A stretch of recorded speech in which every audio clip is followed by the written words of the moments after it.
11 horas da manhã, uma entrevista coletiva marcada, mais uma da cúpula de segurança, dessa vez agora na cidade da polícia. E essa entrevista coletiva deve trazer um pouco o balanço das pessoas que foram mortas, dos criminosos mortos na mega operação da última terça-feira. As primeiras identificações, essa é a promessa da Polícia Civil. O que chama a atenção hoje no noticiário aqui do Rio de Janeiro, em função dessa mega operação, são os dados divulgados pelo Ministério Público no relatório de mais de 300 páginas, que faz um mapeamento de como a quadrilha se organizava, se estruturava para ter um enfrentamento maior com a polícia. Uma das conversas que mais chamou a atenção do Carioca é eles começarem a intensificar as tecnologias para combater a guerra com os policiais, utilizando drones com calor, que é aqueles drones que identificam quando tem uma pessoa e fica aquela cor mais avermelhada, né, um mapa de calor, para saber que tem policiais na mata. E eles falaram, se tem uma tecnologia para isso, vamos intensificar essa tecnologia. Utilizando pizzarias, por exemplo, para fazer lavagem de dinheiro, contratando quadrilhas especializadas do Nordeste para o Rio de Janeiro para fazer explosões em caixas eletrônicos, para ter mais dinheiro. E, além disso, um classificado dentro do WhatsApp de carros roubados para serem revendidos. Então a gente começa a ter um tentáculo um pouco maior de como essas quadrilhas atuavam aqui no Rio de Janeiro, principalmente o Comando Vermelho, que utilizava o Complexo da Penha e também o Complexo do Alemão como um grande bunker para receber criminosos, principalmente do norte e do nordeste do país, para fazer, digamos assim, um vestibular do tráfico, intensificar também territórios no Nordeste. A gente trouxe na programação aqui da TMC uma operação que aconteceu no Ceará, confronto com bandidos do Comando Vermelho atuando no Ceará, e isso já mostra como eles estão tentando expandir no Brasil. Esse relatório do Ministério Público aponta que o líder, o chefe dessa facção, é o Edgar Alves de Andrade, o DOCA, que segue foragido. Ele não foi identificado na lista de mortos e também na lista de presos da Polícia Civil. Ao lado do DOCA, tem outras pessoas que ditam as regras, que é o Paulo Guedes, o Pedro Paulo Guedes, conhecido como Pedro Bala, e também tem o Carlos Costa Neves, o Gadernal, e o Austin César Braga da Silva, conhecido como Grandão ou Síndico da Penha. O Gadernal, por exemplo, ele tem umas táticas de tortura de pessoas no Complexo do Alemão para tentar se impor perante a comunidade. Uma mulher que fez uma atitude não considerada por eles positiva dentro de um baile funk foi colocada numa bacia repleta de gelo sendo torturada. Um homem foi carregado, arrastado por um carro. Um outro que vendia drogas, ele apontou que houve desvio de drogas vendidas, né? A carga não estava de acordo, também foi torturado. Enfim, são as táticas que eles usam para tentar impor um certo respeito dentro da comunidade e, ao mesmo tempo, também tentar ampliar o seu território, o seu domínio, tanto físico quanto financeiro, no Rio de Janeiro e em outras comunidades que a gente já fala, comunidades espalhadas pelo Brasil, como esse relatório aponta. Os bandidos são mesmo sanguinários, né? Violentíssimos, ao tribunal do crime, muitas vezes, em que eles definem, né? Quem vai viver, quem vai morrer, quem vai sofrer punições, às vezes partes do corpo, né? São arrancadas, a mão, no caso de um ladrão, cabelo, no caso de uma mulher que, enfim... Horrível. Trai o marido ou o companheiro, enfim. Fato é que o governo vai divulgar hoje, Lacerda, a primeira lista, pelo menos a expectativa é essa, dos nomes das vítimas, né? Das vítimas não, perdão, dos mortos, que a maioria deles, né, bandidos mesmo, traficantes. Gente, vale a gente lembrar que, como a gente faz há muito tempo, todos nós aqui, os três, cobertura relativa a operações no Rio de Janeiro, Diego e eu já fomos repórteres no Rio de Janeiro, sim, que nem o Marcos é apresentador lá há muitos anos.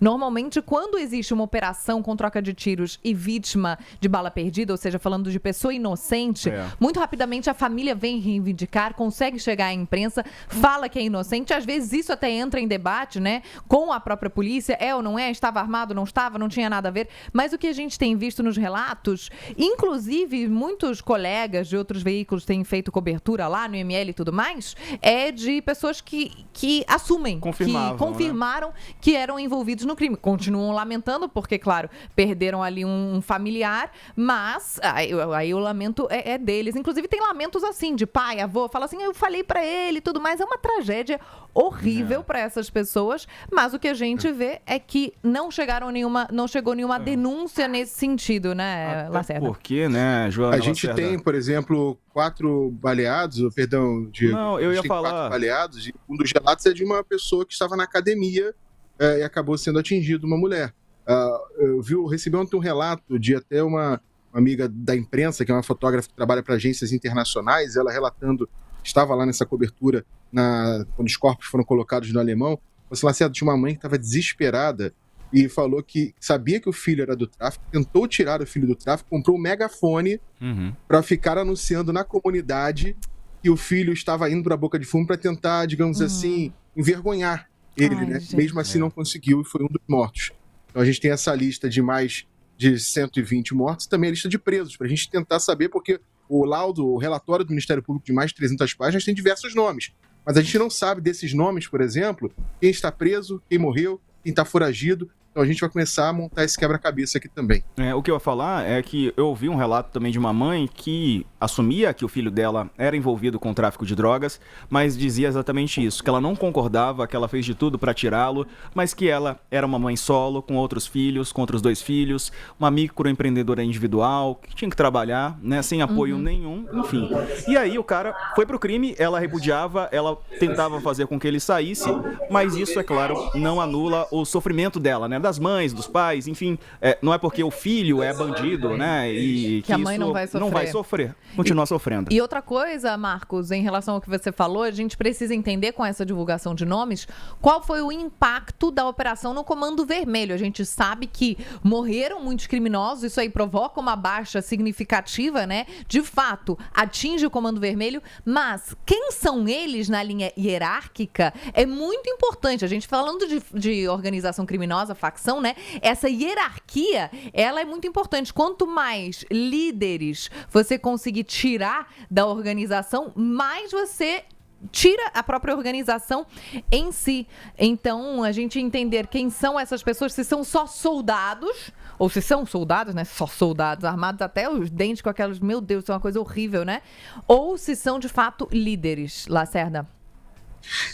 Exatamente, porque segue essa linha, né? E aí, a partir de agora, a polícia começa a fazer esse rastreamento. Por exemplo, a gente sabe, obviamente, que o DOCA, que é o bandido mais procurado do Rio de Janeiro, diz que denúncia já oferecendo R$100 mil para quem identificar a localização e mostrar para a polícia onde ele está, recebe essa recompensa. Não está nessa lista de mortos e presos, porque senão já teria sido feita uma ampla divulgação, a polícia já teria divulgado e conseguiu neutralizar ou prender um dos bandidos mais procurados do Rio de Janeiro no momento. Mas como são tantos presos quanto mortos, a polícia agora tem que começar a fazer esse pente fino, para a gente saber quantos são do Rio de Janeiro, quantos não são do Rio de Janeiro, qual era a linha de investigação. Por exemplo, um dos caixas eletrônicos que foi estourado e que está nessa investigação do Ministério Público foi em abril de 2022, em Duque de Caxias, na Baixada Fluminense, distante do Complexo do Alemão, e era uma quadrilha da Bahia que chegava ao Rio de Janeiro. Olha o espaço e tempo e